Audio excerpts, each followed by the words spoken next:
Joe, I don't think I can hear you. Can you hear me? I do that like every other stream. Yeah. I mute it for the intro, and then I forget to unmute it whenever it comes back on. What's up, everybody? Thanks for coming. Got a special guest today. Got GE here with me, Godless Engineer.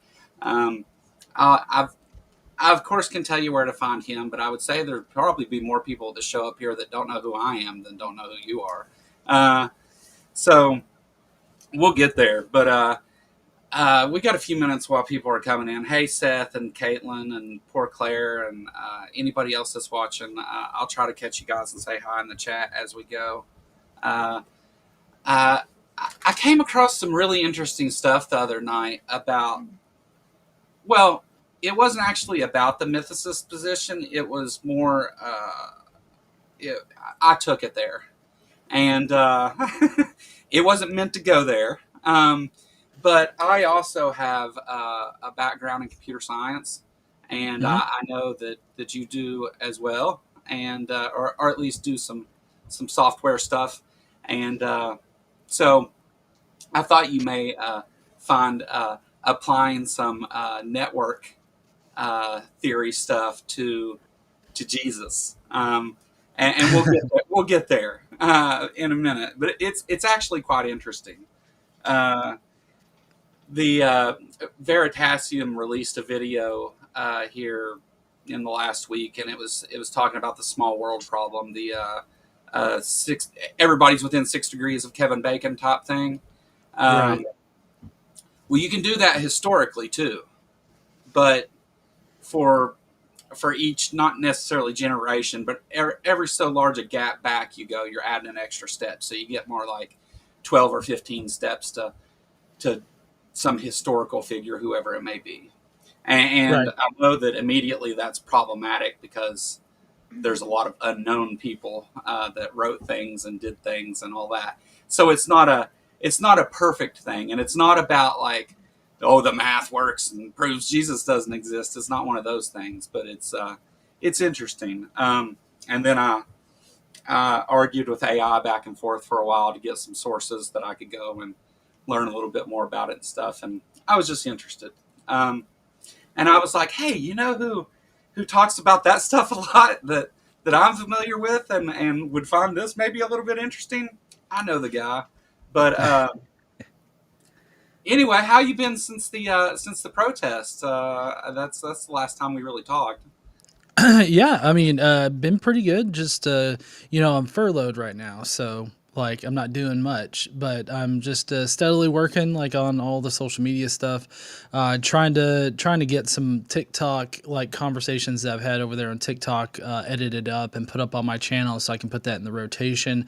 Because right now on my channel I primarily have clips from the line as well as like hyper focused segments of interviews I've done, like most notably here recently with Richard Carrier on mythicism. And then there's just before that, I had Dr. Jennifer Bird on, and I'm really trying to think of some topics that I could have others on, like Richard Miller. He's a New Testament scholar that I'd really love to have on to have a chat so that I can put together like a playlist that covers a very specific topic as far as New Testament studies goes. So like I've got a lot of things that are kind of in the works. Yeah. Well, that's great. I I had always been of the opinion with like mythicism that I didn't really care because I didn't think it mattered. Um, Mhm. I was like, well, even even if even if there was like some preacher guy that the thing was based on and stuff, like it didn't really matter because the main parts of the story seem to be like literary device and stuff, and then there's a lot of questionable sources for the prophecies and crap like that of how they like post hoc rationalize their way back into to having to tell that story that way. So I was always like of the mind of like it didn't matter, and I bumped into David Fitzgerald on another channel, and he wrote the book Nailed and a couple other things, and he was I had him come on and talk to me, and I'd read through a lot of his book and stuff, and I was like, well, it got a little bit more interesting because I was like, first of all, like when you're the supernatural parts, I feel like you have to go one of two ways. You either got to say, oh, this literary device they used in lots of other stories that predate the Bible and are contemporary to the writing of the Gospels and stuff, or to that time period anyway. You would have to either say that, oh, they just used those as literary devices in all those other stories, and they really happened in this one, or um, kind of just go with like, well, it seems probably most likely that that's what they're doing here. You know, like the virgin birth is just to show how important of a person Jesus was, and like that's what they're trying to express through a lot of the different things they say, and that's why you have all these other figures and different kinds of lore in the surrounding area that follow kind of that same. I mean, it was pretty close to the same on a lot of those.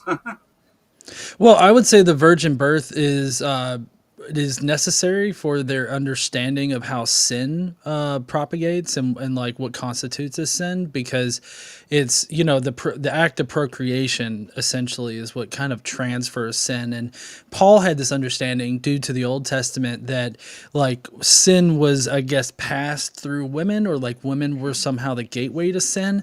And this is kind of derived from Genesis. So what ended up with the virgin birth is that once Jesus's birth became important to people in like the 70s or the 80s, they had to figure out a way to have Jesus be born and have that birth story, but also have Jesus not be sort of plagued with sin, if you will. And so, like this sexless conception, which is what it was, is becomes important to like the anonymous author of Matthew, and in order to, you know, to do that, like in Matthew, obviously they don't even include Mary in the decision. Like it's just she's totally absent from it. The angel visits not Joshua, sorry, Joseph. The angel visits Joseph and tells him, hey, your wife's going to get pregnant and you're going to name him this and all this other stuff. And then in Luke, you get, you know, the actual Gabriel coming to Mary and being like, you're going to be pregnant, you're going to have a kid and all this other stuff. And so, you know, she becomes pregnant magically. And it's all in an effort to like get away from this whole, you know, sin concept, and with Jesus, you know, being sinless and being a perfect representation of like an Israelite or a Jew. I think that is what it's more supposed to be about. That, at least that's how the virgin birth sort of motif, or the sexless conception sort of motif, really appealed to the first century Jewish Christians. That makes a lot more sense, really. So that was escaping the original sin thing that they were, because then they couldn't have Jesus be have a dad and be sinless, right? So that makes sense. The One of the things that stuck with me that I'd heard, I want to say that it's, I mean, a number of people I'm sure have said this, but I recall Aaron saying it before, something about if that character like read the story, he wouldn't know it was about him. And so even if you give the like a lot of people, so let me back up. A lot of people say that there was probably like some apocalyptic preacher and it was based on this and that. And I think it's probably more likely it was a number of people, or no people at all. Like one of those two would seem like a better choice than they're actually than it being one particular person that they're telling these stories about, because the stories not most of the stories contain some of those supernatural elements, and when you get into that, there's no I can't see no good reason to suggest that any of those are more than just building up that character or fulfilling some prophecy from before, or there's always some other reason for them to include those things in there. And Yeah. If you, there's actually a really good book. Sorry to interrupt, but yeah, no, There's actually a really good book called Gospel Fictions by Randall Helms. And what he does is he's not a New Testament scholar, but he's got a PhD in English, basically. And so what he did was he's got some translation competency with Greek, and what he did was he looked at the Septuagint version of the Old Testament, and then he compared it to the stories about Jesus in the Gospels in the Koine Greek New Testament, and he's actually able to pick out like sometimes whole sentences, whole phrases that are directly copied from the Old Testament, and so that's how we know that like nearly every aspect of the Gospels was inspired by the Old Testament, and especially the miracles and a lot of those stories surrounding Jesus are directly inspired by what happened in the Old Testament. And essentially, the motive there is to make Jesus look like the superior prophet. He's supposed to be the prophet to end all prophets, and so like how can you best exemplify that? It's like, well, he's got to do the same thing that the Old Testament prophets did, but he has to do it so much better. And Yeah, so that's how you get a lot of the stories in the New Testament about yeah. Jesus. And I would say even in parts of that, it goes back to that sinless thing too. We need the sinless lamb to do those things. It's not good enough that they happened in the name of God there. We got to have this Jesus character do them also. Yeah, that Hmm. makes sense too. That's a good point. I hadn't thought about that way. So whenever whenever I was, and I hadn't actually planned on even doing this video at the time yet, but whenever I was watching about this um, degrees of separation between people, which is a really interesting, like, I don't know, it's a mathematical thing, but you kind of have to do it through models. You can't. There's not that I know of a formula to just work it out. Like they have, because there's some random stuff they have to add into there of making different chains in different directions, and all that's boring and stupid. But the uh, the thing that caught me about it was is like it's not that you end up with some number with these people that doesn't fit. It's what you don't get from it that's the problem. It's like even if we say there was anonymous writers for the Gospels, which is the case, and that so you can only go back that far. There would still be people who were either family of Jesus or knew of Joseph of Arimathea or knew of some of the other characters that were closely involved in the Gospels, and across the whole board, you can't. It doesn't work out in any of those. None of those things apply to it. There's no connection to any historical person that connects, whether down the line or closely, to the events described in the Gospels.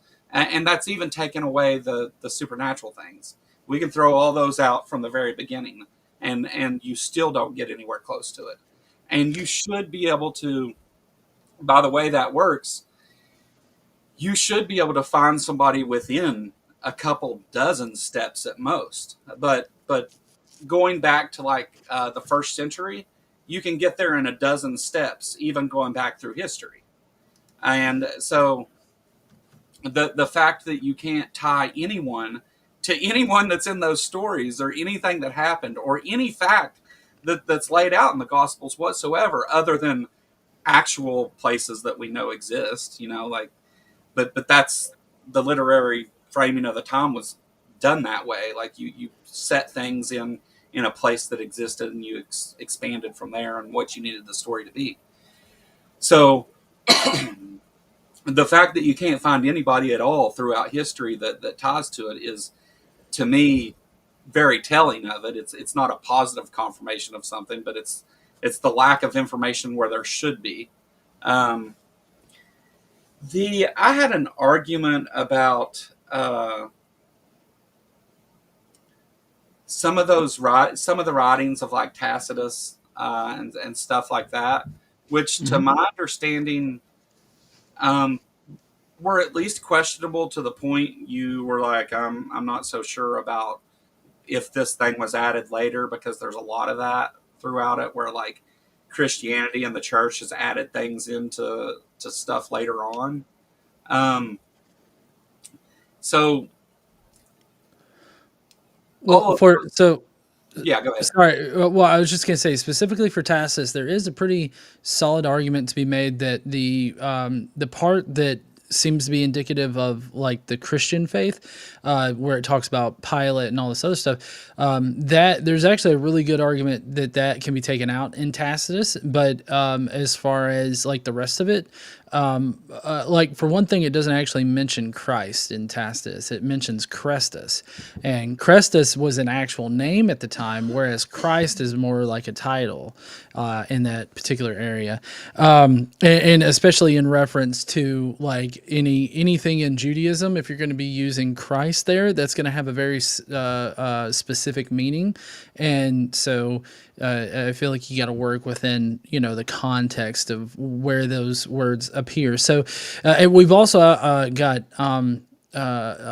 we've got actual evidence. I'm trying to think of the word forensic evidence. We've got forensic evidence that it was changed at some point. Literally, like somebody like erased or scraped off the ink there to change it to Christus from Crestus in the passage. And so, yeah, even if we were to take it as meaning the actual like Christ of Christianity and be talking about Christians, the Tacitus reference really only says that there were Christians in Rome in 64 CE, and it doesn't really give us any kind of information about any kind of historicity of Jesus.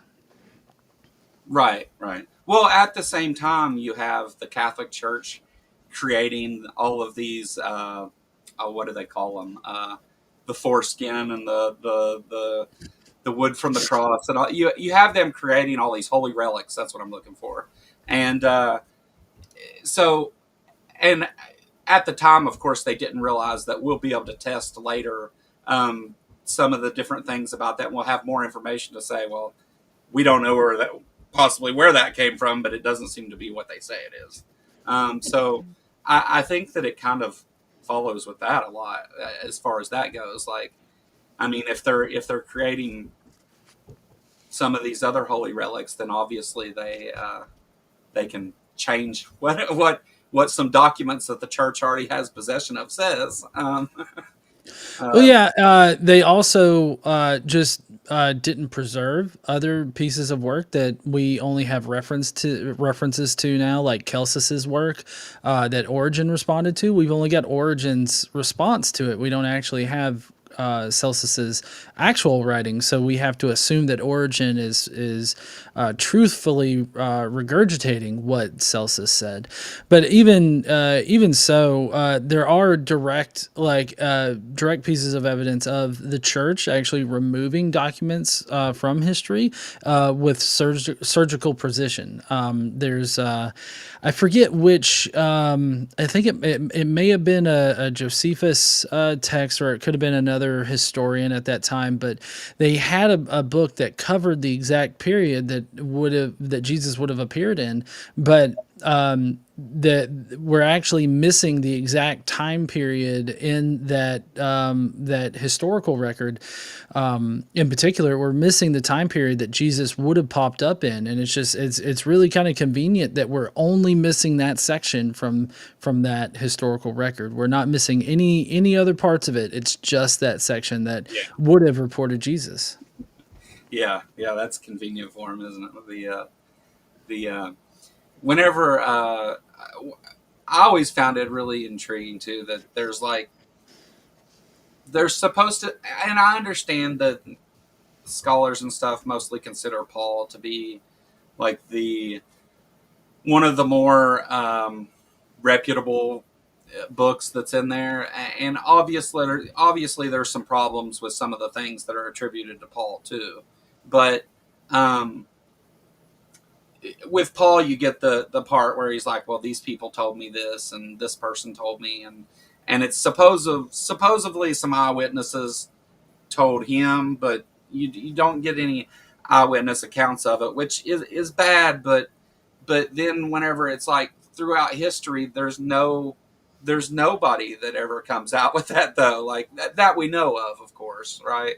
So I think that that's then whenever you take like how legend and mythology and all that stuff is written and stuff, and you look chronologically through the synoptic gospels and stuff, you see that they build into this bigger and more grand and more there's the power of God and the Son of God and all that stuff isn't pushed as hard until you start getting into John and stuff as much anyway. And then Jesus is going around doing all these magic things and demanding that you believe he was the Son of God, and you get differences. That's why you get the differences that like Bart Ehrman goes through in some of his stuff of the misquoting Jesus stuff, where it's like they change the story around and stuff, and you don't get just small differences. They start getting bigger and bigger as they're kind of like fixing this story up.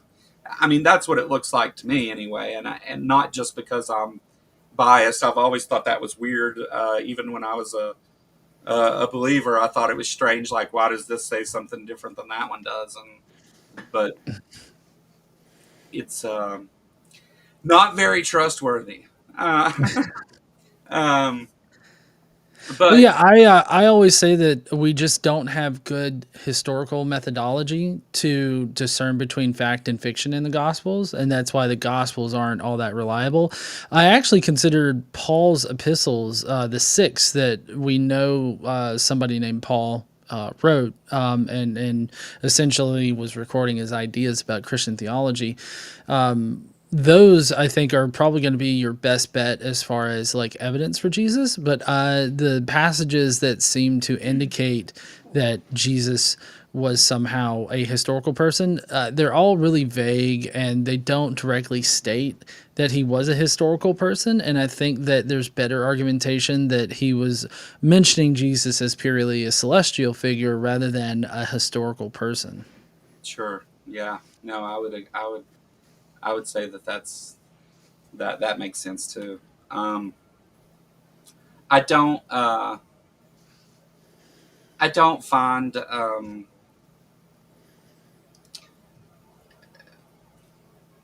so I think that whenever you add in like you have the church later down the road creating things like the Trinity to not, and I get why they did such a thing, but whenever you see this progression of events and things that happen uh, coming from those stories and things, and then the church constantly adjusting what their doctrine on all of this is going to be, picking what parts, what books they're going to include, what books they're going to leave out, and how they're going to use that to their advantage. I mean, really, and so I think I think it looks like they have motive to press the lie rather than embrace whatever truth or lack of truth they may have about it. Um, Well, I always caution people against the whole idea of a lie because I don't think that even the anonymous authors that wrote the gospels were lying in the sense that we would be talking about, because I think that those that wrote those stories, I think they truly believed in Jesus. I think that they truly believed in a more heavenly Jesus, like a celestial Jesus. And so for them, for the early Jewish Christians, they thought that like the heavens were a real place. They thought the firmament was like a physical place that you could even build a tower up and get to and touch.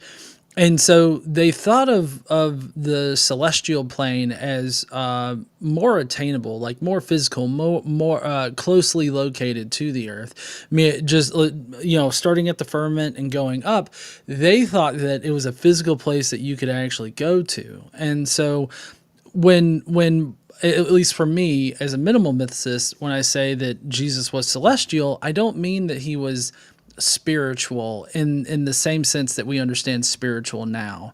It's not like he was a ghosty kind of guy. He was very physical. He had physical like flesh and blood and all that. And it's just that when all of this happened, as far as like Paul would understand it, Jesus sitting at the right hand of the Father up there, he descends and takes on a form, a human form, a physically human form, to be subjected to the principalities and powers of this time, which would have been Satan and his demons. Right? He was subjected to them. He was handed over by God Himself to God's enemies, being Satan, and Satan, crucified him in the heavens, and he was buried, and then he resurrected in order to like overcome death and provide everlasting life to anybody that would believe in him. They thought, in my opinion, they thought all of this occurred in a more celestial realm, like up there in the firmament, and because of that, there's not going to be any kind of like historical significance like on earth. All of this is just revealed to Paul. And because that's the only way, and this is what Paul says in his epistles, the only way for anybody to have known about any of this is for the apostles to tell people. So that seems to indicate to us that nobody was actually around to actually see it in history. Paul is very plain and specific about how he didn't get any of this information from any human person on earth. He only attained it through revelation and by reading the scriptures. And so, given all of that, it seems like they truly believed in Jesus. They truly believed that Jesus took a human form, and they truly believed that he died and was resurrected. And the euhemerization of Jesus is just following mystery cult structure. Mystery cults at that time in the Mediterranean, what they would do is they would construct these historical narratives around their deities that place them as real people in history. And then once you are initiated into the inner parts of the cult, they reveal the mysteries to you. And in the Isis and Osiris cult, the mysteries of that cult was that it all took place in a celestial realm, in a very physical celestial realm, but a celestial realm nonetheless. And we see Paul using the same kind of language that other mystery cults like the Isis and Osiris cult uses of believers. He differentiates between those that are initiated into the cult and those that are just now getting initiated in.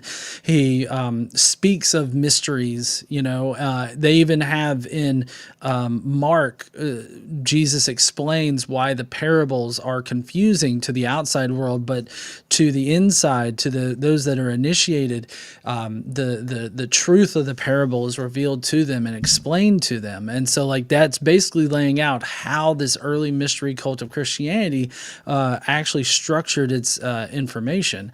And it's just very interesting to see all of the different connections that Christianity has with these mystery cults. And once you understand that connection, you can easily understand how the Gospels would have come about, because this was the structure of mystery cults, to have these very historical versions of their celestial stories, and they would create these stories in order to bring people into the faith, by which they would then reveal these mysteries, that it was purely a celestial thing that happened and it wasn't really something that happened on earth.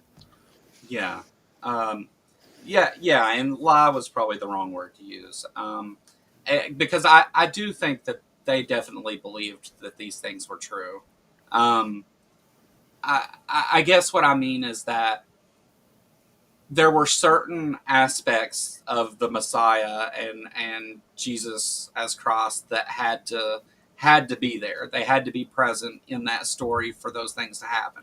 And and there were certain things that complicated that story, such as Jesus being he's always the Son of God, but later they create the Trinity where it's actually the same thing.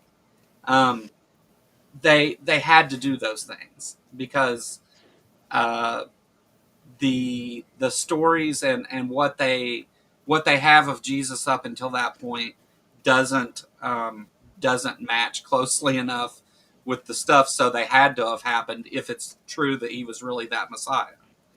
Mm-hmm. So like whenever you have the like they isn't there part of like the suffering servant stuff that they get wrong about it later on, that they've included the story to mean something that it wasn't ever meant to mean because they've misread the prophecy to begin with. Well, see, here's the interesting thing is that they didn't actually misread the prophecy. What they did was they reinterpreted it. And it wasn't originally meant to be a prophecy. It was meant to explain some past events, right? So what there is a distinction to be made there with like the suffering servant passages in Isaiah, that the original meaning was actually referencing Israel and what had happened to Israel, and what ended up going on was this practice of creating pesherim, and pesherim were basically reinterpretations of Old Testament scripture. Sometimes it was like little segments of a sentence or a verse, and sometimes it was whole sections, like the suffering servant section. And what they would do is they would take these sections and they would be like, this sounds like the Messiah. Like, this sounds like this would apply to the Messiah. So God must have encoded this for, a certain reason. Like, God had people write it this way so that it could foretell Jesus, or the Messiah, rather, the Christ figure. And so they would reinterpret it. They would reinterpret it from its original context to a new context that would actually describe something about Jesus. And there's multiple different, verses that they take out of context and everything. I think the only supposed prophecies that are to be about the Messiah comes from like Daniel, but that comes from the post-exilic era, and of when the Bible was being written, and so that's littered with a lot of Zoroastrianism stuff, like the physical resurrection that doesn't come in until they're exposed to Zoroastrian beliefs, and there's a lot of information contained in the Old Testament that they've had to reinterpret. And so that act was called Pesherim, and we have like Jews like Philo of Alexandria. He praises the practice of it, and he even engages in it in a lot of different ways when he starts talking about the Logos angel from Judaism. And in that, he ends up describing this Logos archangel figure as being, exactly how Paul describes his Jesus Christ figure. And so we see them taking part in this practice of creating Pesherim as a way to illuminate certain aspects of what Jesus either is supposed to do or had done. And because, they interpreted it this way and they felt like it came from God, it had to be true because they assumed that it was coming from God. Right. Well, that's interesting. I'd never heard that described quite that way. Interesting. I'll have to look into some more of that. But yeah. So anyway, that was really the thing. Is I was like, hey, I can talk to GE about some of this stuff, and because I had watched a number of your videos in the past on the subject, and things you've said about it and stuff, and interactions you've had with other people on it and stuff, and I thought, well, if there's things I'm misunderstanding here, which I am clearly, then we can kind of at least work to get in a direction to look further into it. The But that's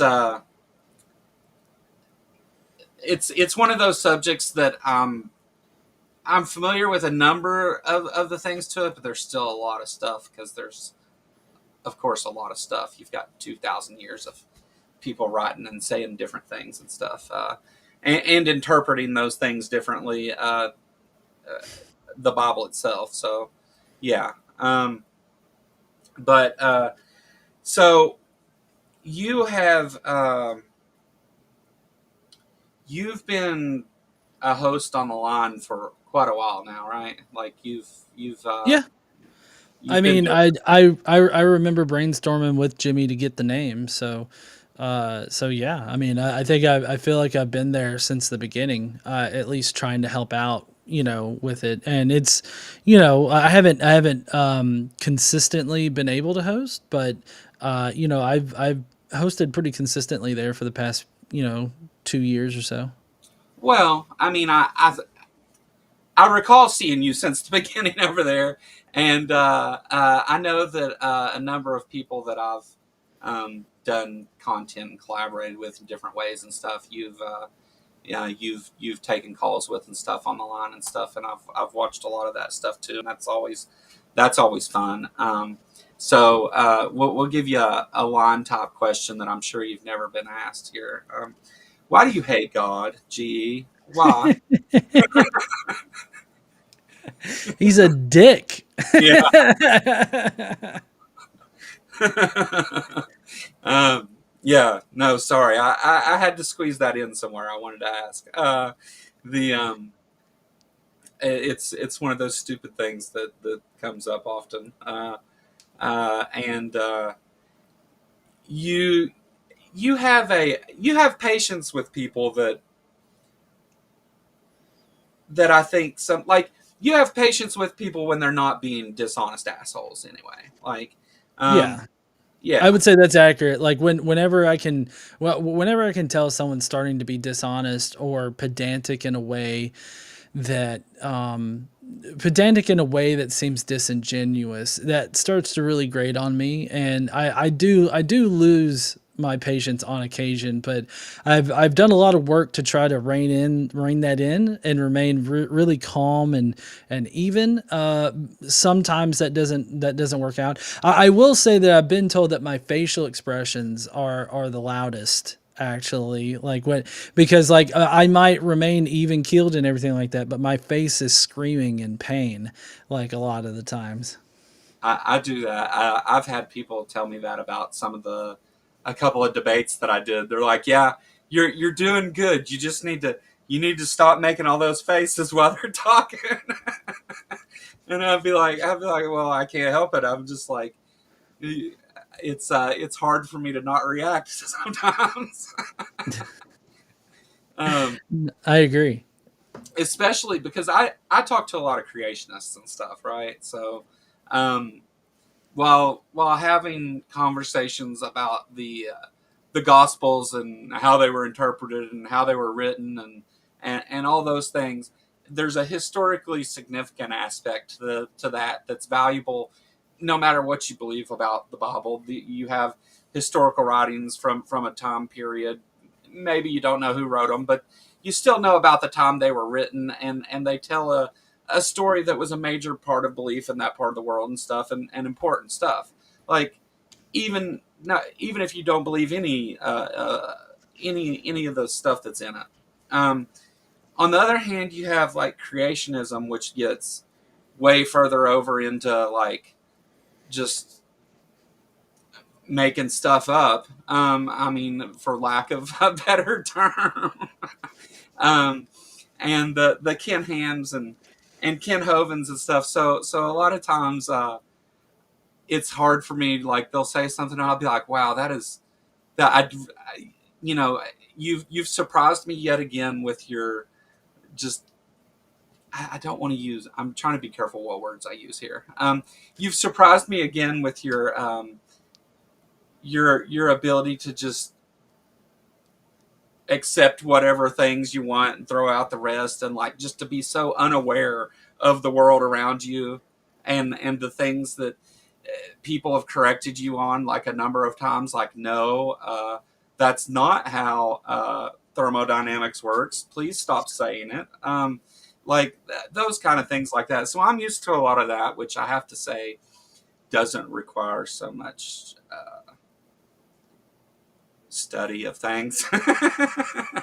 I mean, there's just some stuff that it's like, well, you clearly just pulled that out of your ass and said it was true. I had for example, I had a.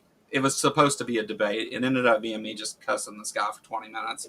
But which, to be fair, he was being incredible. Like, he was being obviously dishonest, right? Like he was being a prick about it too. So you know, but this kind of thing where it's like, oh, the Mary Schweitzer thing, for example.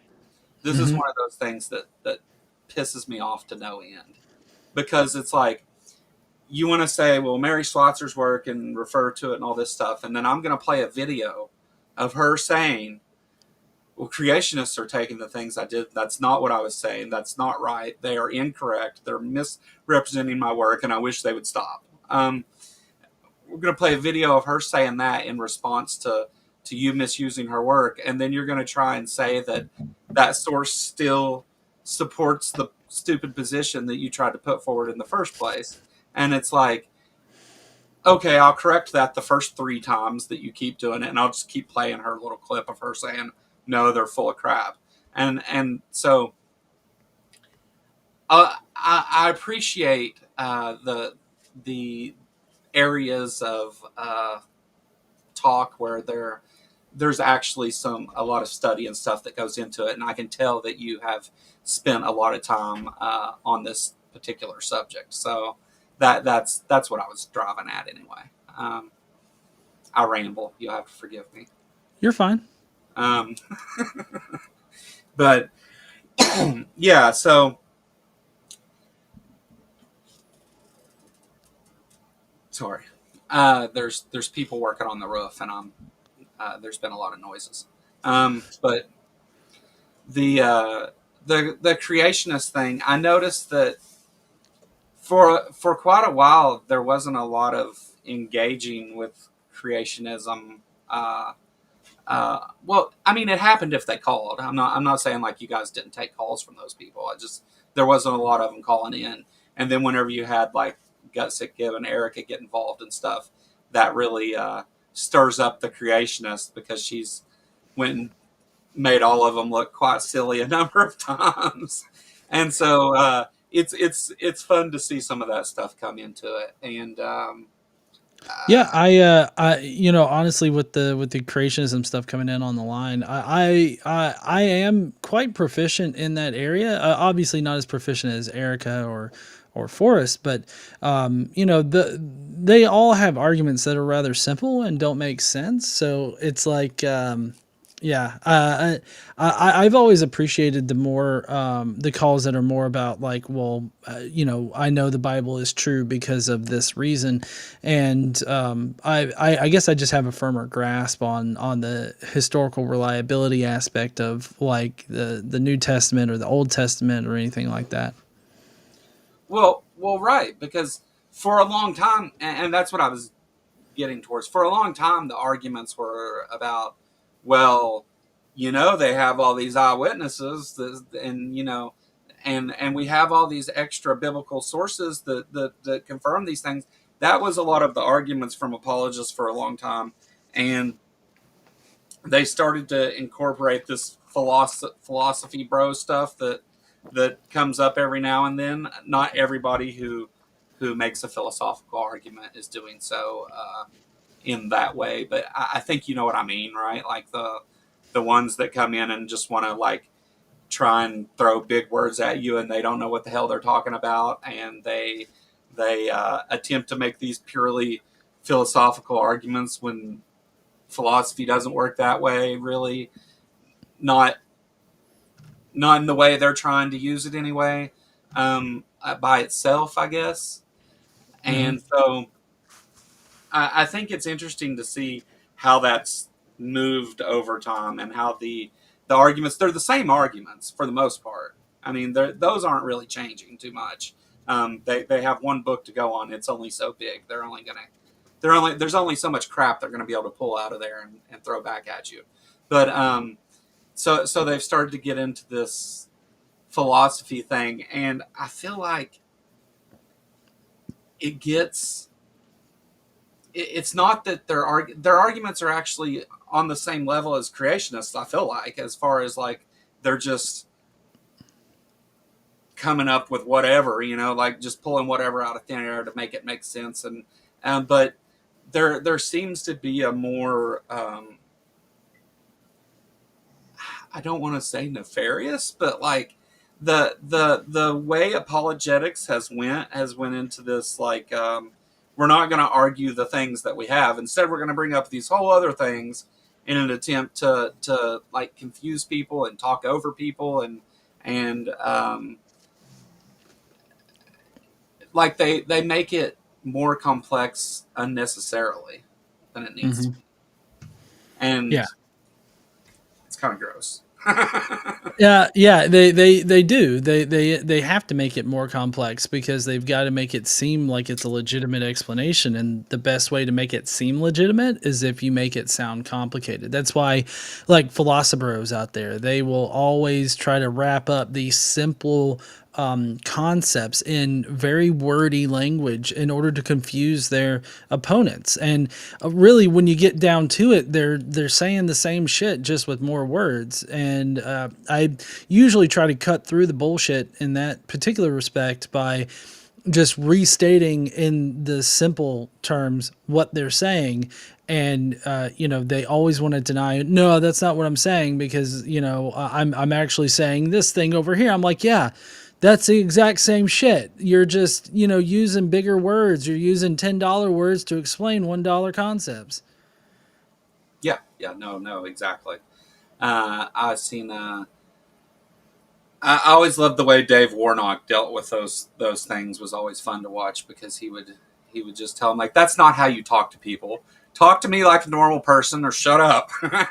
Well, like he's like, you're just you wouldn't talk to anybody this way. I'm a normal guy. Have a conversation with me, and I think that showed a lot of where that lied at.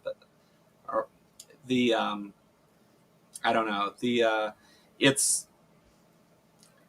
it's weird. It's weird to see though, because exactly what you said. It's like you you'll have someone come and they'll ask this whole big long-winded question about something which was really just a much simpler thing that they made harder for some reason, and shows that their only goal is to try and confuse you, because nobody else that even believes, they're not helping those people because they don't know what the hell they're talking about either.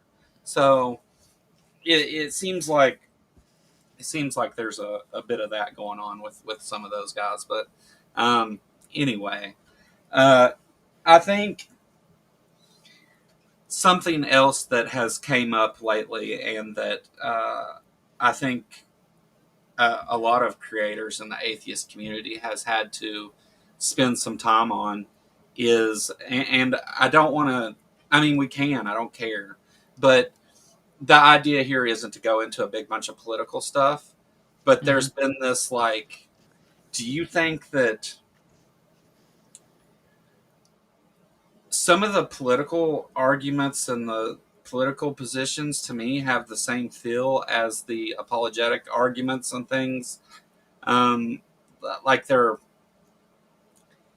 reaching for any way to approve of certain acts and things like that. And it has the same, I'm not saying they're the same thing or based on the same arguments. I'm just saying like it has that same feel to it of like there's political apologists who are purposely trying to just mislead. And I bring this up because I see a lot of your conversations with people on political issues too. Right. No, I mean, I would say that there are a lot of similarities between the two because both of them use fallacious reasoning in order to make their case. And I'm not exactly sure which topic you're talking about as far as the political space goes, but typically apologists, whether it's political apologists or religious apologists, they always have to rely on the same kind of arguments from ignorance, and they usually have to bank on their audience being ignorant of certain pieces of information in order for their statements or their claims to either go unquestioned or to be accepted outright just because they are saying it. So if you're seeing a connection there, I think it's because they basically have the same kind of argumentation method, and that's just basically ignoring information and presenting a narrative instead of presenting facts. Yeah. Yeah, yeah, no, I mean, I think that's definitely true. There's a methodology there that's the same. I think that it almost seems like sometimes that the politicians themselves are borrowing pages from the apologist playbooks, though. Um, Whether they are or not, I'm not saying. I'm just saying it has that feel to it a lot of times, and it's became a thing to where also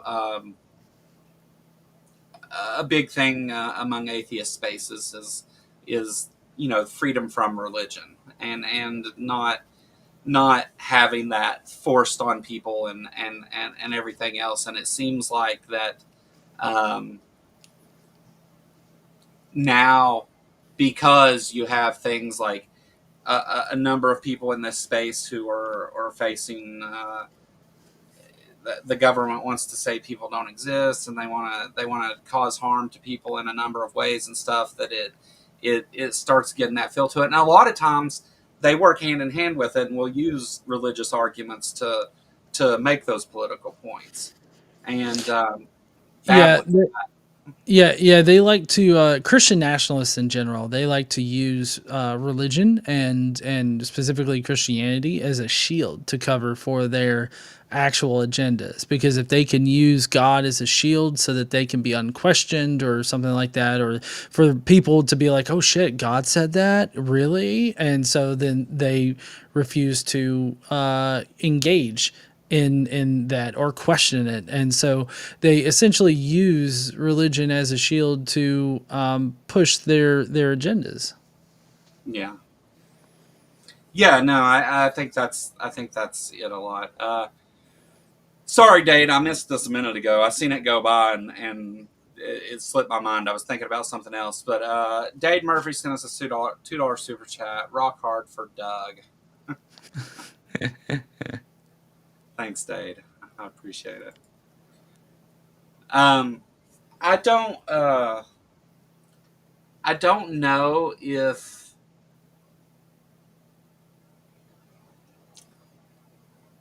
it kind of seems like that the whole act of challenging Christian arguments and things is kind of at least in a little bit of peril at the moment. It seems like that there's a lot of push from those political circles to stop things like that from happening, to stop pushing back against Christian ideals and to stop challenging those things and speaking out against harmful things the church does at large and stuff like that. And I think that uh, really you kind of don't have a choice but end up in the middle of those topics sometimes because of that. Like, because they're trying to use those same things in a different way to harm people, it seems like. Well, yeah, I would say that that's part of the authoritarian playbook. Oh yeah.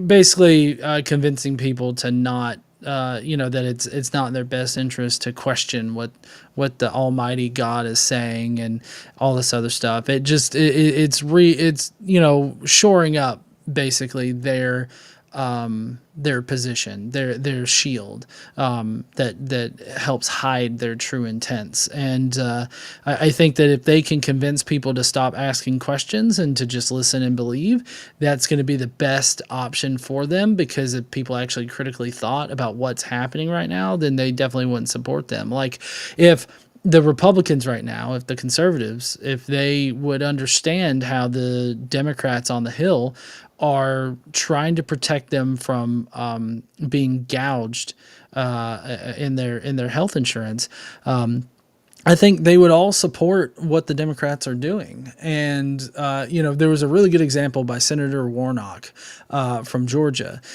He showed like an insurance plan that's offered in Georgia for a family of four. And it was like nearly $600 a month. And he's like, this is what the problem is. This is the issue that we're fighting for.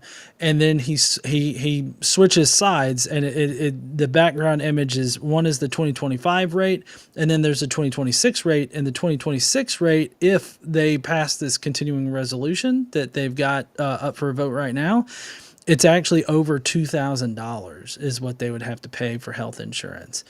And it's like, this is what we're fighting to stop. If we don't extend these subsidies and all this other stuff, then your health insurance premiums are going to go through the roof, and you're not going to be able to afford them. Because who can afford over $2,000 a month for health insurance?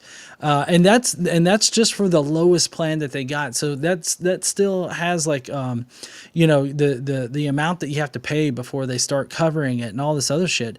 And I feel like if Republicans would just understand that instead of listening and believing like you're talking about, I feel like they would definitely not support the conservatives at all. Yeah. Yeah, I mean, you're going to have people who have motives that aren't good within either side, honestly, of that. But you also have like this whole there is an apologetic here, right? Because it's not because they want to save you money on that. It's because they want to give health insurance to illegal immigrants, which is Yeah. not based in reality whatsoever, but is the argument that they're making. Yeah. Because And I think it's really, I'm sorry, you go ahead. because it appeals to emotion more. They've scapegoated marginalized and minority people, and so then that way, they go back to the playbook. We're going to go back and we're going to tell them it's them damn illegals, them brown people coming across the border that are doing it. Yeah. Is what I hear when they say that, even though that's not rooted in reality at all. Yeah, I agree. The strange thing is that Republicans have put in this $50, or not $50, but $50 billion like fund or whatnot for rural hospitals, and they're trying to use that as a talking point against the Democrats, and they're saying, oh well, Democrats voted against giving rural hospitals $50 billion, but the reason why that they're against that is because their solution, like their counter offer, is to roll back the Medicaid cuts that actually cut $150 billion from rural hospitals. And so the Republicans are like, well, we're going to cut $150 billion and we're just going to set aside $50 billion for them specifically. And it's like, oh, okay, so you're effectively cutting $100 billion from rural hospitals, but you're going to package it as, oh, look, we're being so giving with $50 billion for them. Well, that You that know, makes that 50 billion literally just the talking point. Like that's why it right. exists. Hmm. It exists only for the reason to be dishonest Yeah. about what they're actually doing with it. And I think that I think a lot of that comes into it. I guess I don't know. I find myself in both of those arguments constantly, though. Yeah, and to relate this back to mythicism, I the same kind of thought stopping techniques that you see the conservatives or anybody on the politically right side of the spectrum using in order to try to convince people not to question like their motives, not to question what they're doing, like the conservatives are doing in Congress. All those thought stopping techniques are alive and well in the New Testament scholarship and historicity debate, even coming from atheists out there. I've encountered many an atheist that wants me to just not ask the question, like what evidence is there for Jesus's existence? And when I do ask the question and I'm not satisfied with the evidence that I'm given, they will either get mad or they'll act like I'm some kind of conspiracy theorist or something like that, when in reality I'm just applying the same kind of skepticism that I apply to God. If I don't have good evidence to believe that a God exists, then I'm not going to believe that God exists. In the same respect, if I don't have good enough evidence that shows me that Jesus was a historical figure, then I'm just not going to believe that he was a historical figure. And a lot of atheists out there, they want to utilize the same thought-stopping techniques that you find in the political arguments to get them to stop questioning like what the conservatives are doing. And it's so frustrating whenever I encounter an atheist that is utilizing the same kind of thought-stopping techniques. Like one of the thought-stopping techniques is appealing to authority. Like, oh, how are you going to how are you going to disagree with all of these New Testament scholars, or how you, and the political side is like, how are you going to disagree with, this report that was generated by budget committee or whatever. How are you going to disagree with that? And it's like, and you start looking into like where that information come from and everything. In both respects, you find that it just simply doesn't come from a good, source of evidence, and it's not convincing. Well, I agree with you. I think that that's a problem across multiple disciplines there, because there is I run into that a lot too, where it's like and especially as AI has become more and more prevalent, you have people who will depend on, well, look, I looked it up in AI here and it says this, and it's like, yeah, but what did you ask first of all? What did you ask to get it to say something like that first? And I don't think that, because I'm I'm an atheist, but I would say the thing that I'm actively doing is being a skeptic about a number of things. Um, uh, you know, even whenever like I may associate more with the Democrats, but just because they tell me something, I don't immediately believe it's true. Like I go and want to look at some kind of source to see where this came from, and and I want to look at the counter argument too in many cases to see, like, because there might be something there I can look up, and what is the problem here? Where are they disagreeing and things? And I think that a lot of times that gets looked over, and especially like you get a lot of these awful, terrible things that are happening, and you have you know that there's bad people doing these things. So whenever somebody tells you anything bad, you're immediately like, oh well, yeah, I believe that happened because that fits with these other things, and it may be true and it may not, but I think that looking into those things has to be checking sources and stuff when you have them, because so often you don't. Yeah. And I mean, I think that's a big difference between the right wing and the left wing right now. I feel like the left wing, leftist progressives and everything, I feel like the big difference there is that they don't mind explaining why something is bad or wrong and how their solution is better than what's being presented. And the conservative side of everything, it seems to me like they just sort of simply just say shit, and then they don't actually bother to try to prove it with any kind of substantial evidence. Like, they might provide some kind of surface level argumentation for why their position is better, but you can easily find how they're either wrong or misrepresenting the evidence. They have to straw man the evidence and straw man their opposition's case in order for their argument to seem legitimate. And because their argument isn't legitimate, they have to be disingenuous about it just all the way through. And I see that in so many ways. Like you could, an easy one is, which side of the political spectrum has done more political violence in the past few years? I mean, if you look at any data on this, it's going to be the conservative side of the political spectrum that is the culprit for most of the political violence. And the second one is Islamic extremists. They're the second, and then the third, at just like between 0 and 2%, is left wing political violence. And So, so, go oh, ahead. sorry.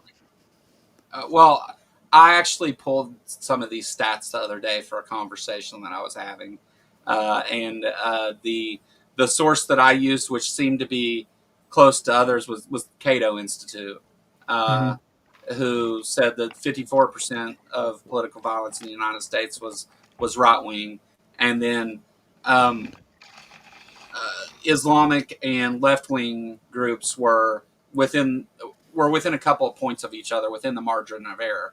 That particular study had 23% from left wing and 21% from Islamicism, but it's again, it's within the margin of error, so they're right there, kind of even. at both extremes. It could go either way on those. From that one particular study, though, and the things that it took into account, there's some studies take into account different things that some others don't consider to be politically motivated. Um, Right. so there's and that's where it's like be careful about what you do. And do you know what the pushback against me used, because I was like, this came from the Cato Institute, this is what they said. I laid it out like that, and the answer was, well, next time don't use a left-wing group to make your argument. And I was like, okay, we're done here. Yeah. Yeah, because the Cato Institute is right wing funded, right? It's a conservative think tank. Well, I think they're considered a libertarian group, but I would say It's that they're, conservative light. yeah. There's different parts of it fall in different places, and but I mean, whenever they provide their methodology for those numbers too, so you have all that there, and also it's not like if these things were real close, like if they weren't more than double the number for the right wing side of it, then you could maybe say, well, we need some more data here and this and that, and this recent event. Also, those numbers exclude January 6th, by the way. So, which I would argue was 100% right wing. Yeah, you got to be careful about where the data comes from and stuff. And whenever they don't do that, though, it seems to be that these appeals to emotion are the route that they want to take. The demonizing of other groups of people and stuff, and then any just like with this insurance thing, has nothing to do with illegal immigrants receiving health care at all. Has nothing to. Yeah, first of all, that's a stupid thing to say, because it's not like illegal immigrants in the current political climate are going down to the federal building to apply for for health care. Seeing as they're arresting all of them every time they go to follow the things they're supposed to be doing. So Right. it's a silly thing to say, but that's one of those cases of, it's like, well, I can't give you statistics on that, because it's not like, I can't tell you how much of that money is going there. They'll say, well, they're spending it all on this, and it's like, yeah, but that's not part of it at all. That part's not even true. But it gets repeated and said over and over, and that's kind of been like Trump 101, right? Is just say the lie until you can get other people to repeat it and say the same thing, whether it's true or not doesn't matter. Right. So I mean, yeah. As far as the conservative crowd goes, the truth, really doesn't matter. no, It seems. no. The I don't know, but anyway, man. I was glad we had some folks not come through for the art protest and stuff, and I don't, different things happen. I'm not saying anything about that, but I was glad that you made it there, and you gave a great speech. I was happy to see you. You also you went and did some content at the Creation Museum, which the video of that was great. By the way, it was funny as Oh hell. yeah. Did you like it? Yeah, it was a good time. I think my favorite part in that is when we're going into this one section where it's the garden scene where it's got Adam and Eve in it, right? And it's like in the actual in the actual Bible, like the reason why God had to create Eve out of Adam's rib is because he couldn't pair off with any of the other animals that God had created, right?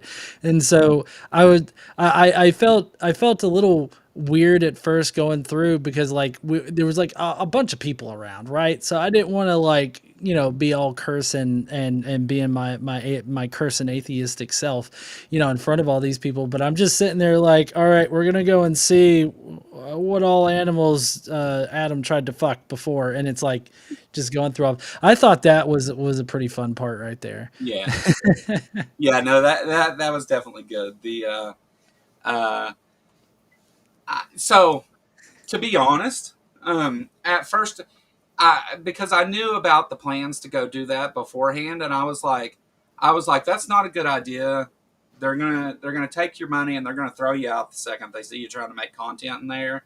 Hmm. They have in the past is what it was, and I was like, I was like, well, if you can get away with it and go in there and do it, by all means, whatever. Like, but I would hate to see a group of people go down there and then you go in to try and make something, and it ends up they just take your money and use it to further their nonsense. AIG, I really have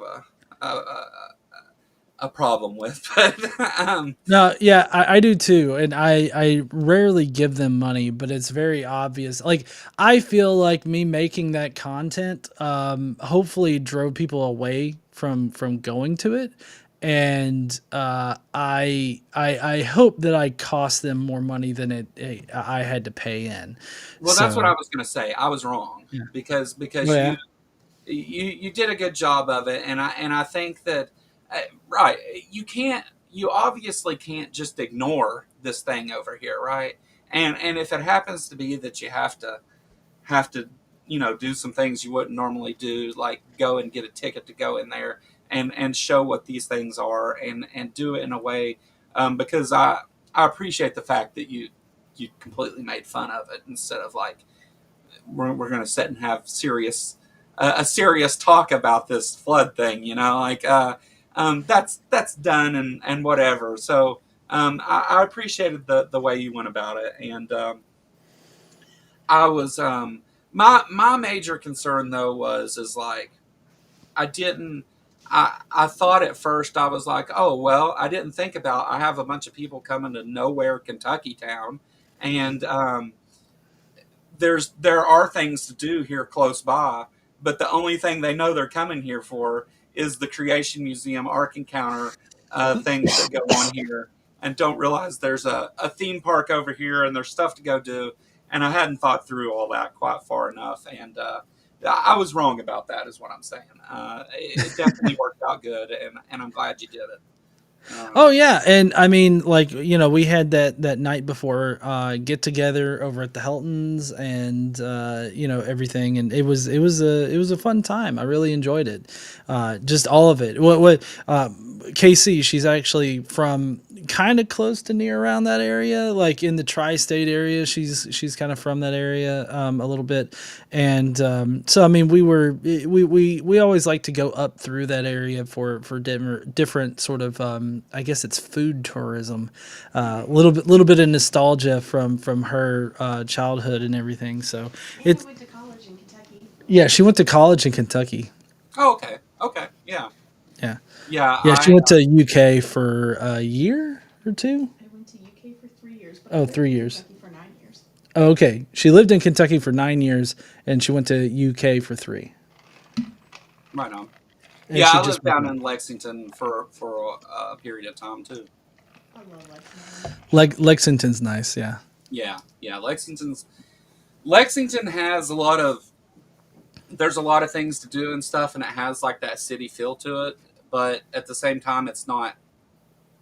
It's easy to get around for the most part, and it's not too bad. It's all right.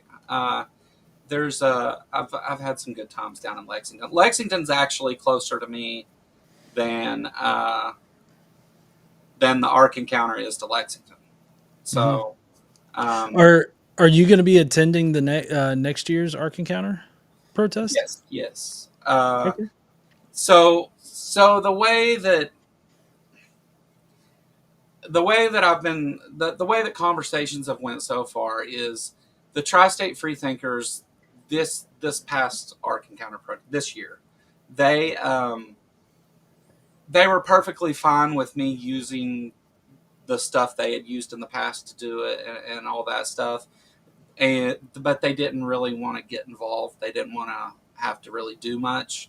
They had been doing this for a number of years in the past, and apparently, like as the number of people that attended it and stuff started to go down, I guess they lost a little bit of the morale involved in doing it, and This year, though, Jim was telling me, he's like, I'm actually really glad that you did this, because this has got me wanting to do more of these things now, and I regret not being more involved in stuff.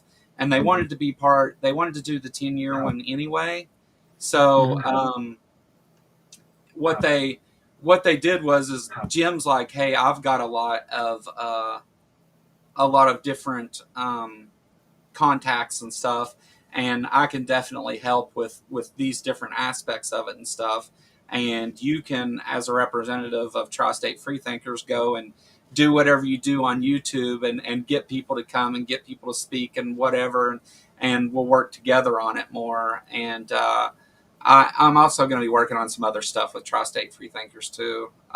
That's cool. So yeah, so it really, like, it opened up, not only they want to do it next year, but opened up some doors for me too, to learn some more stuff. And I want to eventually have some stuff go on in the eastern part of Kentucky here. Not necessarily a huge conference or something. I would like to have some people come and stuff, but just to have, there's no sort of even group or anything any closer than Tri-State Freethinkers from here that I'm aware of. I live in a different tri-state area, the tri-state of Kentucky, Ohio, and West Virginia. I live right on the bank of the Ohio River in Kentucky. I'm 5 minutes from either state. So, Oh, okay. yeah, so I was looking to try and eventually do some more things here, and maybe things to where we work with Tri-State Freethinkers or whatever. But also at the same time, uh, this 10th year anniversary will be Chrissy's last year on the board of Tri-State Freethinkers, and Jim already has, I mean, obviously still works with them, but isn't involved with the board and stuff. And Jim said that maybe I should try and take that position, since I'm wanting to do all these things and stuff. And um, I'm a little far away for that at the moment, I think, but uh, I'm happy to work with them and try to, anything they got going on, to try and help get it out there and stuff. And that was the thing. It's like, I don't have a huge reach, but I'm more than happy to use my channel with, the Kentucky atheists, the Kentucky part in it, to be able to reach people all around Kentucky and tell them about these events going on and stuff through that avenue. So we're trying to find ways where we can work together to do things. So Cool. No, yeah, I think that if you're interested in helping out like that, I think that would be a great thing to do. yeah. A great bit of activism that you can get into. It's always different with the more organizational side of activism, as opposed to just I guess actively going out and opposing like Christian pushback against stuff. But I think the organizational aspect of it is really intriguing to me. And so I mean, if you feel like you can do that, then yeah, I would definitely suggest trying it. Well, I feel like that, um, you know, I definitely appreciate my platform here, and the audience, and the people I've gotten to know and all that stuff. I mean, there's not really a downside to that for me, obviously, but I do a lot of times have this feeling of like, I wish I was going and taking part in these things, to get people who aren't in these communities to know about these things, and ways to reach new people and things like that. Jim had previously worked as president of American Atheists, and during that time, he did a lot of traveling and setting up or working with groups in different places. And I had separately here recently came up with, like, I would like to go to some different places and try to work with some existing groups that aren't really doing anything, or to set up groups in places that definitely need it, and to get them involved in different events, and to have their own events if that's what they want to do, or whatever the case may be. But to have places for people who come from a place like many of us do in the Bible Belt, where you're isolated from other atheists, and unless you have some medium like this. to have those groups in places. And whenever I told Jim I was thinking about that kind of thing, he was like, well, that's exactly what I used to do. And he said, so yeah, let me know where you plan on going and stuff. I kind of want to go with you. And I was like, well, that would be awesome to have, because Jim, if you've talked to Jim for a few minutes, you know immediately that like Jim is something different. Jim's amazing in a number of ways. And uh, so I was really excited about that. And of course, I've had to learn a lot about that organizational part of it, and not just the part of where I sit here and say, "Hey, atheists, let's go party in Kentucky." Like there's other things going on, and this year all of the fundraising and all of the stuff that goes with it will all be handled through the nonprofit that's tied to Tri-State Freethinkers, which will make that so much easier. It's some dude with 1,000 subscribers on YouTube asking for money that isn't really tied to any organization other than I can say, hey, I'm working with those people, but no, the nonprofit isn't tied to it. What made things difficult in a number of ways.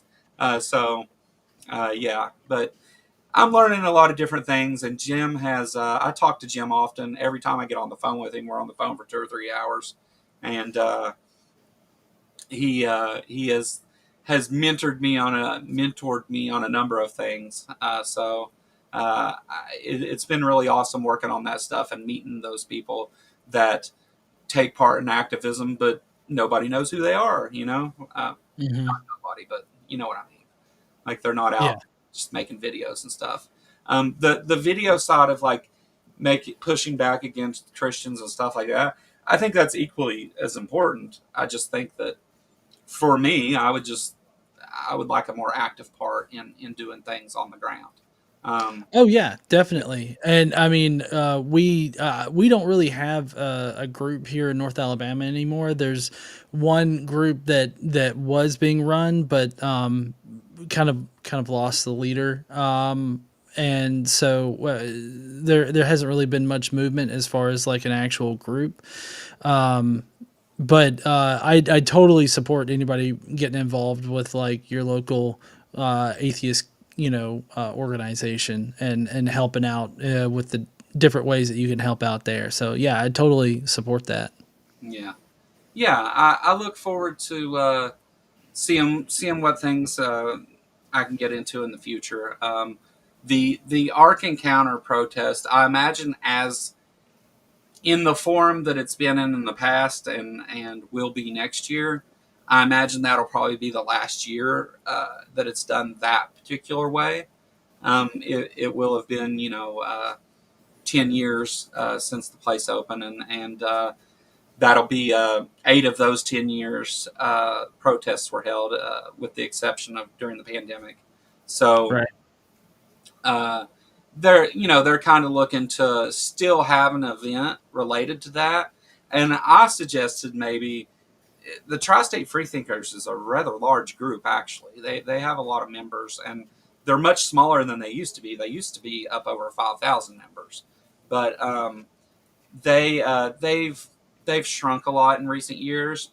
But they are looking to like, we would like to still have some sort of like weekend thing that's air conditioned and not out in the sun as long, and maybe have one day where part of it is to go up and protest outside of the Ark, not set up the whole thing down there, just go and have your signs and do the thing right in front of the Ark Encounter. So there's and that's all in progress. That's all just like things, different ideas and stuff working on. But I think this next one will probably be the last one as in the same form that it's currently in. It'll grow into something else to take on other things too. So, which I think needs to happen. But I Yeah. also kind of, I mean, Yeah. Casey just said that it was hotter than 9 kinds of hell. yeah, it was. Now I had to duck out at the end. I went and sat in the air conditioned car at the end. Yeah. But I just got too hot. I was. I I think I ended up on my Fitbit. I think I ended up with like 250 high heart rate minutes that day. So like, Yeah. I was exhausted, but we just went back. We went back to the hotel. I got a shower, and then we just sort of passed out the rest of the night. Well, I didn't go to gyms that night. I went the night before. A lot of people went to gyms that night. But I actually, because I don't know how much of this you're aware of. I know you're aware of it because you sat there and waited for me to go get the U-Haul. Uh, um, the We had brought the stage and all that stuff down there in a pickup truck, and that person had to leave for whatever reason. And so at the end of it, it was like, oh, well, how am I going to get all this stuff back to where it needs to go? And so I had already been prepared to rent a U-Haul beforehand. So I was like, well, I've got all that stuff on my phone. I'll just pull it up and we'll go get it or whatever. I didn't even get back to the house until everybody was going out the door to go to Jim's for the thing that evening.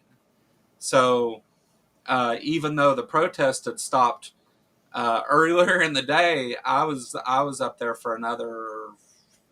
We were at it for another 3-4 hours afterwards. Oh Uh, wow.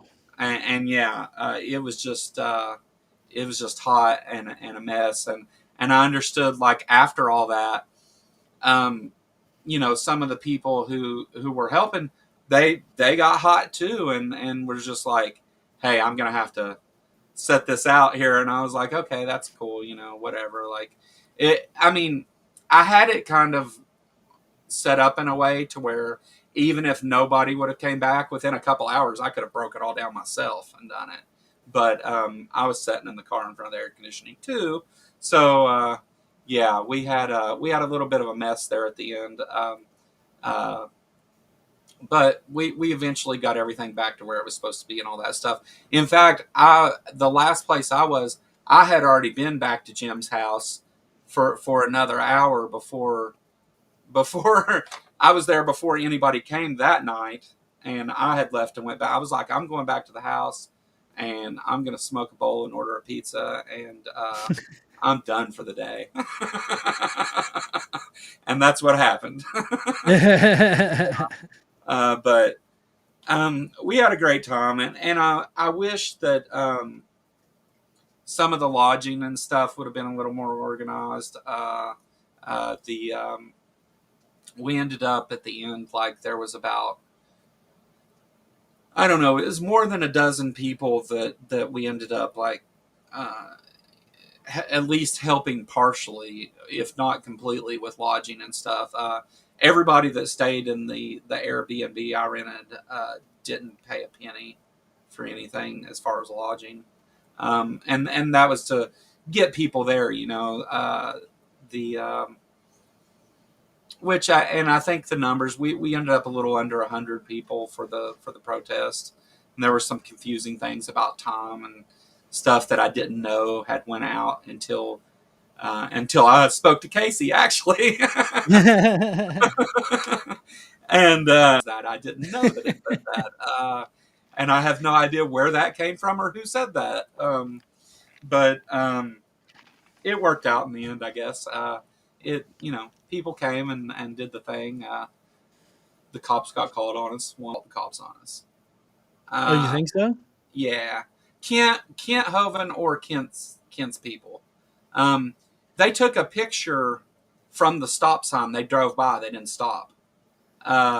They said Oh, there was no parking. They took a picture from the stop sign while you were on stage, and okay. uh, or as you were getting on stage, I think is what's going on in that picture. The And on the picture, Kent Hovind commented and said they've got the freeway exits blocked, and which was never true, right? So Right. it's awful funny. At the exact same time that the cops show up, that's the thing that he's posting on that picture. Uh, Right. so I don't know that he did, but I mean, that's a strange coincidence for him to say the same thing that the cops said that wasn't true. Um, so Wouldn't surprise me. He they released a whole big bunch of stuff and got caught up in a bunch of lies about why they weren't there. So you know, and Jess, that Jess. Jess helps me out with a number of things around the channel. A lot of the artwork and stuff you see is Jess's work, but she she did a video and took all the different things that Kent Hovind had said about it, and yeah, it kind of pieces together. It looks like his whole point was he never intended to come. Hmm. He was sending a group up there to get a fiberglass crab in Ohio, and as they went by, they took a picture. They said there was no parking, but we've shown that like, because there's all kinds of pictures and video and everything of the whole area, and it just wasn't true, and so. Right. But whatever. I mean, it's not like I had said from the beginning. Whenever Kent Hovind started saying he was going to come, I was like, I don't think that's going to happen. I think he's just trying to get people stirred up and whatever. And he said next year you all have your atheist rally down here at Dinosaur Adventureland, and yeah. I'm sure So. he'd love Yeah, that. yeah. I think that he just wants the attention. Yeah. Yeah. I mean, He tried to get us to come there. yeah, he tried to incentivize for us to come down and see Dinosaur Adventureland. Yeah. Yeah, he was like, "I'll give you a personal tour." It's like, "No, Kent, I don't want to get body slammed today, so we will not be coming down." I don't know. I don't know why he thinks anybody would want to go to his shitty little adventure park or whatever. Yeah, no. He was so I recorded this just for my own reasons, I guess. But I actually had called whenever Kent started saying he was coming. I called Dinosaur Adventureland and spoke to Kent and was like, "Hey, I'm getting word from some of your tech people and stuff that you're wanting to come to this thing." And I said, "I just wanted to give you a call and say that you're welcome to come or whatever. Like, but let me know so I can schedule around you and stuff and make this go off instead of it being disruptive. The thing can go on and I can give you your own space and you can talk to people." And I said, if I have to set up an area and you want to debate people or whatever it is, I'll set that up and we'll have that and we'll organize it. That way you can get the most out of it and so can we. And I said, that's not a problem. And he was asking about the art protest and I was like, well, number one, I couldn't get through the conversation because he kept saying, debate me, debate me, debate me. It was all he was saying. And he said, I said, well, this will be the 9th year, the 7th protest out of 9 years because they didn't have 2 of them because of the pandemic. And next year will be the 10th. And he said, well, today's the 9th anniversary of the opening of Dinosaur Adventureland. You all ought to come down here. And he's like, I'll be ready in 30 minutes. You can debate me and we'll talk about whatever you want. And I was like, all right, Kent, whatever, man. I'm trying to work with you here. If we need to sit down and debate some topic in order to for you to understand that I'm trying to work with you and not against you here to make this thing go off without a hitch, then whatever. And so I got kind of tricked into that whole ordeal, and which was fine as the lead up to the Ark Encounter protest to debate a creationist. I don't care, whatever. And but then after it happened, I was like, now that they contacted me again saying that Kent, he didn't want to talk about evolution with me. He wanted to talk about origins of the universe and stuff with me, which I thought was really strange. But I was like, okay, if that's what you want to do. But at that point, after talking to Kent 2 or 3 times, I understood that it wasn't about facts and things, that it had more to do with making Kent look stupid. And that's what I aimed for. Yeah. Just to throw him off his script and make him mumble and say silly things. And he brought up the Loch Ness Monster, which I think is a win. So, as science. So yeah. That does not surprise me, whatever. Yeah. But but it was a good time, and I definitely learned a lot of things because I had no idea what the hell I was doing. To be honest with you, I'd never even been to any kind of atheist convention or anything. I have no idea what's supposed to happen, so I just kind of winged it all. But I I hope that you guys come to it next year though. We'll we'll get you in there if you want to be. Oh yeah, it's already on our calendar. So regardless of whether or not I'm speaking at it or whatever, I mean, Yeah, yeah, we're coming. awesome, awesome. I look forward to that. Well, man, I've sat here and rambled your ear off long enough about a dozen different things. No, you're fine. Uh, I'll I'll get you out of here. But No, I totally appreciate you having me on to discuss mythicism as well as all the politics and how there's a lot of different overlapping sort of strategies that both sides use, both topics use, at least apologists for both topics use, and and I can't wait to see you again, like either before Ark Encounter next year or at Ark Encounter, like whatever. And I'm always here to help out. If you ever need any kind of help with anything, just yeah. let me know. Yeah, I I contacted Jimmy here recently and was like, "Hey, uh, I said I would have some fun to come over there on the line with you guys sometime and talk about something, uh, even if it's associated with the Ark Encounter later on down the road or whatever is what I was talking about." But the so yeah, maybe we get to do something else in the near future. I will. I'll definitely put you on my personal list to have on the line because we can we've got a couple specific shows where we can bring people on and to try to expand both our our hosting list, but also to help out others in the community. So I can definitely have you on sometime in the future. Oh, okay, okay. Well, Oh yeah, we'll be in Kentucky in 2 weekends, There's but a great play in Augusta, Kentucky. we're going to be near Augusta, Kentucky. Augusta, that's Yeah, I don't know where that's at. It's north of Maysville. it's north of Maysville. Oh, so that's still up there in the same area, Yeah. Yeah, north of Maysville. So it's right on the border of Ohio. Yeah. Right. It's right Okay. on the river. right on the river. Apparently, is where we're going. Well, I'll put a raft in up here. Do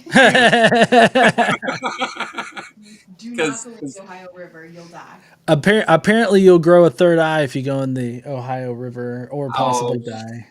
You'll get tentacles. Something fucked up. You'll get tentacle dick if you do. Well, you see, I may already I grew up here, so I've played in that river since I was a young lad. Fished and I walked across it. There's whenever it gets down low, there's parts of it that's only like a few feet deep. Oh. Fish, right? Did you eat the fish? Hell no. No. Hell no. Hell no. We didn't do that. I've walked on it when there's been ice on it before. Oh. Now, years ago, they used to be able to walk all the way across it when there was ice on it. But I've been out on it on ice, but not out in the middle of it or nothing. But I mean, I literally like, well, whenever I walk outside, I can smell the river if the wind's blowing in the right direction, which I don't know if you've ever smelt the Ohio River, but it's not the thing you really want to walk out the door and smell, but it's nonetheless it's there. I can imagine the Tennessee Valley River or the Tennessee River is can get pretty bad like at certain parts of the year. So I feel like I probably know what you mean. Well, the Ohio River is really, really muddy. In fact, the Ohio River used to be the part of it was the Sandy River, and so it's kind of known for being a mud hole of a river. And I don't know for people who know, I guess you know, but like down around swamps and stuff, mud has a definite a smell, especially um, fishy, muddy river water. Yeah. It just it's just part of living on the river. But yeah, I've always lived here and been out in it and fished in it and everything else. But yeah, we always knew not to eat the fish out of it. They always look Yeah. kind of funny. They have like burns and shit on them. Uh, I did want to say, Robin in the chat there says, was talking about a show possibly that I could guest host on. If you want to contact me about anything like that, it's just john@godlessengineering.com. That's my email. And then, of course, on Facebook, I'm pretty active. So I don't know if you have a Facebook, but you can always message the page there. And I usually reply to people. Right on. And I think I've got, as far as YouTube goes, I think I put this in. Let me make sure. I think I put a thing in for you in the bot. But that'll pop up your link to your YouTube channel and stuff for everybody. It should. Oh yeah, I believe I've been seeing Pragmatic Crystal. I believe put my links in the chat there. So It's when yeah. Sorry. no, I was just gonna say when we were talking about the Creation Museum video that I did, I believe they put a link to that particular video in there. So Yeah, yeah, yeah. I've seen it go by, and also I've got links to your channel in both the description and in the title, so shouldn't be hard if anybody hasn't been over there or whatever. But yeah, man. Well, I appreciate you taking the time to come and talk to me about that stuff, and obviously, I was just looking to have kind of an off the cuff discussion about it. I wasn't looking to challenge it. oh yeah, no, I figured it was either you had questions about the position or you just wanted to sort of discuss it in general. And I mean, yeah, I'm always down for a good hangout. So yeah. this has been fun. I've really appreciated it. We didn't get to talk about whale dick today, but damn. We talked about Kent, but no whale dick. Yeah, you'll have to come back now. But no, I appreciate it, and maybe we get to do some other stuff in the future. I'm sure we will cross paths multiple times. I'll be around doing things as much and as long as I can. So whatever it is, I'm sure we'll cross paths and do more stuff together and stuff. And I look forward to working with you on whatever I can when I can. Yeah, definitely. And everybody else, thanks for coming and watching and stuff. And thank you to the channel members and all that stuff. I really appreciate it. Dade here looks like sent us another $2 super chat. Crystal isn't that pragmatic. But thank you again, Dade. And thanks everybody that came and watched and posted the links and all that stuff. That helped a lot too. I don't even know. My bot should have put up all that stuff. I don't know what I did that messed it up, but I did something. And definitely go watch GE over on the line and see some of the stuff they do over there. A lot of good interactions with people. I like watching you and Forrest together is fun. Yeah. My favorite show is actually you and Forrest. Yeah. I'm actually on the Sunday show this Sunday with Jimmy at 2. So I'll be over there that day, and then I've actually got to be out of town this coming week, and then the next weekend I'll be also out of town. So it's a pretty busy month despite the whole fucking shutdown thing. Awesome. Yeah, that's got everything messed up. Well, thank you, G, and thanks everybody else that's coming. I'll see you guys around, and I'll be back on what is today? Saturday. I'll be back on Monday afternoon. I'll do a show 1:00. I don't know if Laura is going to join me for that. My girlfriend. We kind of do a thing where we talk about stuff together, but I don't know if she's going to join me or not. But I'll definitely do something on Monday either way. So catch everybody then. See you later. Have a great day.